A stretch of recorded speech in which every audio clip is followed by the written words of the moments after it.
چې دوی ته سزا ورکړې شوه. نو لومبي خو دا پکار وه چې پاکستان تحریک انصاف د دوی نه د لا تعلقۍ اعلان کړو چې موږ دا نه پیژنو یا زموږ ورسره څه سوی نشته. دغه ځای پر خوځه ټیک وه. بیا چې کله تاسو وایئ چې نه موږ ته ویډیوز مخې ته کوي چې د خلکو ویډیوز راشي، ویډیوز هم رالل. بیا د هغې نه پس تاسو وایئ چې که واقعي د دې خلکو دا عمل کړی وي نو دې خلکو له سزا ورکول پکار دي. دغه د سزا عمل هم ورپسې تیر شو. نو چې اوس ورته سزا میلو شوه نو د امریکې په دې کې سویمه ده، د یورپي یونین په دې کې سویمه ده، او د بلې دنیا د نورو ملکونو په دې کې سویمه ده. دا خو زموږ خپل یو انټرنل خبره ده، دا خو زموږ په خپل ذاتي خبره باندې نیوکې دي.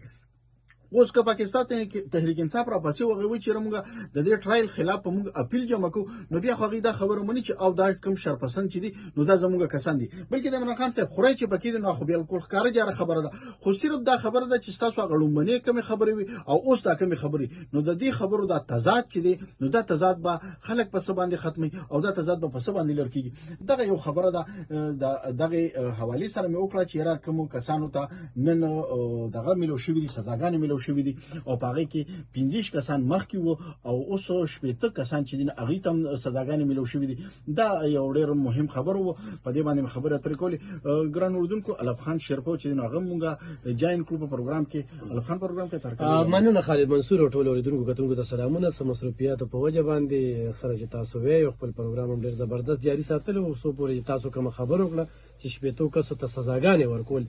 نو د دې هغې نه مخکې چې کوم دی نو همدې دغه خبره کوله چې تاسو په ډېرې تفصیلي خبرې اترې وکړلې.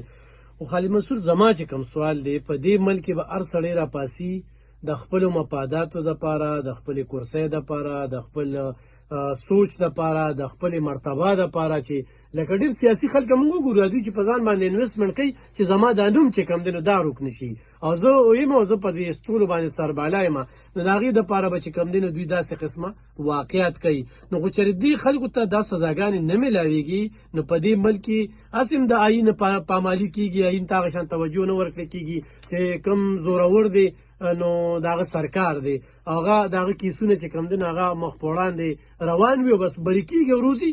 اوس دا خلک چې ته راځي سرکاري املاکو ته ودانو ته زیانونه رسوي. په دې دا پښتانه موږ د لکه خالد منصور په دې باندې سوچ وکړو چې موږ د موټروي په ټکس کې وصولوي، موږ د بجلی په بیل کې وصولوي، موږ د ګیس په بیل کې وصولوي، موږ په نورو سیزونه چې کوم دی خو دې صوبې سره دي د 18 ترمیم لاندې خو چې کوم وفاق سره دي نو وفاق خطرې زموږ نه په میټر موږ په ستنه کې نه لګو د بجلی، خو موږ نه چې کوم دی نو 100 روپۍ اخیستل کېږي. نو دا کوم نقصانونه چې دی خلکو وکړل. او بیا لکه تضاداتو ته وګوره، دروغجنۍ ته وګوره، پیک نیوز ته وګوره چې ته وایې دا زمانه نه دي. نو لکه زه ته دې کې یو ډېره مهمه خبره کوم. ګوره ته دې ته غوږ کېږده، ته چې کومه خبره کوې چې یاره لکه مثال په توګه باندې دا اوس موجوده صورتحال دی، نو دا موجوده صورتحال نه مخکې که موږ لاړ شو نو داسې څو منې ټایمز دا خبرې شوي دي. ګوره د زرداري صاحب جیل خوړلی دی، نواز شریف صاحب جیل خوړلی دی، مریم نواز جیل خوړلی دی، دا شهباز شریف صاحب چې د جیل خوړلی، دا په پارلیمنټ کې چې څومره ناستې ده د یو څو کسانو نه علاوه دا ټول چې دي نو په مختلفو مقدماتو کې کله یو ځای کې وي نو چې بلې پارټۍ ته لاړ شي نو بیا پاک شي، چې بیا په بله پارټۍ کې وي نو چې بیا د بلې ته راوړي نو بیا را پاک شي. حالانکې د ټول نه زیات مسله چې ده نو همدا په دغه خلکو کې ده.